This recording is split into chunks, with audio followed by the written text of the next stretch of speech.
अभी जनकपुर के सीतासरण में जो प्रोग्राम भेल छलिए जनकपुर बोल्ट के जर्सी इनॉग्रेशन, वही में साथ साथ जे अंडर 19 क्रिकेट टीम के कैप्टन पूजा महतो के सेहो एगो सम्मान स्वरूप 50,000 के पुरस्कार समेत द के सम्मान कल गेल। यही में पूजा महतो जी से बात करब जे हिनकर क्रिकेट की यात्रा केना शुरू भेलै, और सबसे पहले शुरुआत करब बधाई देके। बधाई हो। Thank you. बात करब हिंदी में जे लालन पालन दिल्ली से भेले, ताहिके लेल एहिठाम न मैथिली नेपाली कोनो बोले में दिक्कत है, तो हिंदी में बात करब। कैसे शुरुआत हुआ क्रिकेट का? एक्चुअली कोविड के टाइम पे बहुत मोटे हो गए थे, तो पापा ने बोला कि अब कुछ ना कुछ तो स्पोर्ट्स ज्वाइन करना ही पड़ेगा। तो उसके बाद फिर मेरा भाई क्रिकेट खेलता था, जैसे उसने स्टार्ट ही करा था तो हम उसे छोड़ने और लेने जाते थे। तो एक दिन कोच ने बोला मेरे पापा को कि आपकी बच्चों में भी कैपेबिलिटी दिखती है कि लाइक कर सकते हैं वो।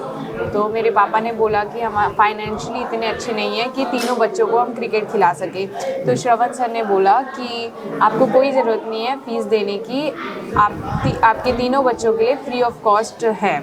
फिर उसके बाद हमने ट्रेनिंग स्टार्ट करी। क्रिकेट का क्या एकेडमी की क्या एकेडमी ज्वाइन कर ली? तो यहाँ जैसे स्कूल सब में ज्वाइन करने के लिए फी रहता है, उसी टाइप का एकेडमी में ज्वाइन करने के लिए फी लगता है। हाँ जी, हाँ जी। फिर उसके बाद हम खेलते रहे। फिर मेरा भाई यहाँ पर कोई ओकेजन के लिए आया था, तो उसे पता चला कि अंडर 16 का बॉयज़ का कैंप चल रहा है। तो फिर उसने पार्टिसिपेट किया और फर्स्ट मैच में प्लेयर ऑफ द मैच पाया। और luckily player of the match देने के लिए रोशन सर आए थे। तो उन्होंने मेरे भाई ने बताया कि मेरी 2 दीदियाँ भी खेलती है, तो उसने फिर रोशन सर को बताया। तो रोशन सर ने बोला दीदी सभी नहीं, भाई बहन और मैं क्रिकेट खेलते हैं। तो उसके बाद पूरा परिवार क्रिकेट में इंटरेस्टेड है? हाँ बिल्कुल। अब जब एक भाई ने स्टार्ट करा तो हम दोनों बहनों को भी देख के लगा कि हमें भी खेलना चाहिए। तो रोशन सर ने फिर हमारी वीडियो मांगी कि कैसा खेलते हैं। फिर वीडियो कैन में भेजी, कैन ने फिर हमें कैंप के लिए बुलाया और उसके बाद मेरा सिलेक्शन हुआ। रोशन सर कोच है वहाँ पे? रोशन सर यहाँ के प्रेसिडेंट है, वाइस प्रेसिडेंट यहाँ के जलेसर के रोशन जी। हाँ, वो आपका खेल देख के यहाँ बुलवाया? हाँ। कितना दिन से यहाँ पे? कितना दिन से? 1 साल हो गया है नेपाल में। हाँ।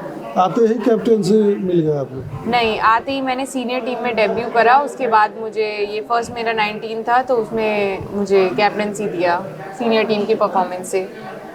आपका तो अभी चर्चा में है, बधाई के पात्र है, वो आपके चलते महिला टीम क्वालिफाई किया हुआ है। हाँ। तो अब क्या होने जा रहा है? अब बस यही है, अब एक गोल था कि अंडर 19 टीम को क्वालिफाई करवाऊं। अब उसी तरह से सेकंड गोल मेरा है कि सीनियर टीम को भी किसी तरह अब क्वालिफाई करवाएं। सीनियर अभी तो अंडर 19 में सिर्फ क्वालिफाई हुआ? हाँ। तो महिला का जो सीनियर टीम है उसमें भी क्वालिफाई कराने का सोच है। हाँ जी। उसके लिए आप प्रयास करेंगे? हाँ जी।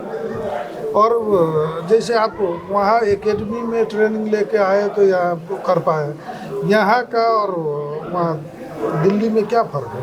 यहाँ लड़कियों को ज़्यादा सपोर्ट नहीं करते और एकेडमीज भी कम है, ग्राउंड भी कम है। इंडिया में फैसिलिटीज़ ज़्यादा है, क्रिकेट पर फोकस भी ज़्यादा है। हाँ। उसका एनवायरनमेंट है। तो यहाँ तो फील्ड का तो कमी नहीं है? फील्ड का तो बहुत कमी है कि ग्राउंड अच्छे मेंटेनेंस नहीं है। अच्छा ट्रेनिंग नहीं मिल पाता है, टेक्निक नहीं होता, कोचेस कम है। इसमें क्या करना चाहिए, कैसे हो सकता है? अब वही है, ग्राउंड सरकार को ग्राउंड देने पड़ेंगे, नेट्स प्रोवाइड करने पड़ेंगे, फैसिलिटीज़ देनी पड़ेगी। नेट प्रोवाइड करना हाँ। पड़ेगा। जैसे जो यहाँ का नगर पालिका है, पालिका सब है, सब खेल कूद पे तो किसी न किसी हिसाब से खर्च कर रहा है और आउटपुट खास निकल नहीं रहा है। अब उस बारे में तो मैं कुछ कह नहीं सकती, अब वो सरकार के ऊपर है इस कि टाइप वो का किस जिस चीज़ टाइप पे का आप इन्वेस्ट बोले कर रहे हैं। अब सरकार को ये चीज़ देखना पड़ेगा कि उन्हें कहाँ इन्वेस्ट करना चाहिए। जैसे आप एकेडमी से ट्रेनिंग लेके इस लेवल तक पहुँचे हैं, तो आपसे तो कुछ और भी ट्रेंड हो सकते हैं। मैं समझी नहीं। आप कुछ को तो ट्रेन कर सकते हैं ना। मैं अभी ट्रेनिंग क्यों दूंगी जब मैं खुद अभी सीख रही हूँ। मैंने भी कुछ अभी बड़ा नाम नहीं करा अनलेस जब तक मैं सीनियर टीम को भी क्वालिफाई करवाऊँ। तो अभी मेरा लर्निंग प्रोसेस है, तो I will work in learning process. तो इस अवस्था में जैसे आपके साथ तो और खिलाड़ी सब है, वो उन सब में यहाँ का जो बच्चा सब है वो कैसे क्वालिफाई करेगा?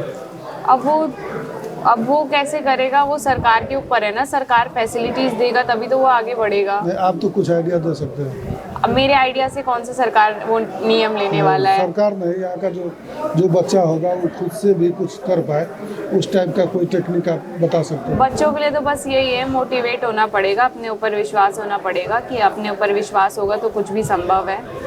जैसे कुछ देर पहले आप शुरू में बोले थे कि मोटापा घटाने के चक्कर में स्पोर्ट्स में डाला, स्पोर्ट्स में गए और इसमें जो देखा कि ये कुछ कर सकती है, हाँ। तो फिर उसमें लग गए। हाँ, अगर तो बच्चा कैसे खुद को डिसाइड कर पाएगा कि हम इसमें अच्छा कर पाएंगे?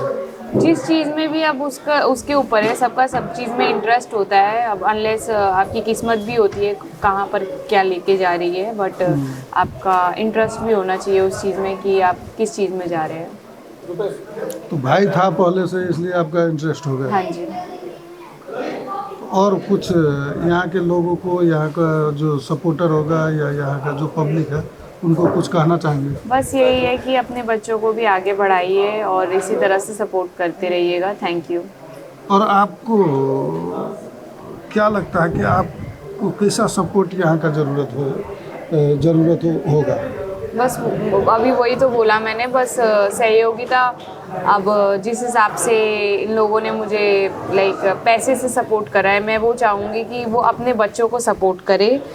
अगर हर घर में एक पूजा होगी तो मुझे और गर्व होगा। नहीं, जैसे आप वहाँ से ट्रेनिंग लेकर के आए, यहाँ पर अंडर 19 में क्वालिफाई कराए, आप चाहते हैं कि सीनियर में भी क्वालिफाई हो, तो उसके लिए तो आपको ट्रेनिंग फैसिलिटीज़ की आवश्यकता होगा। तो वो सरकार को देना पड़ेगा ना, ट्रेनिंग फैसिलिटीज़ वो सरकार को देना चाहिए। सरकार को देना पड़ेगा।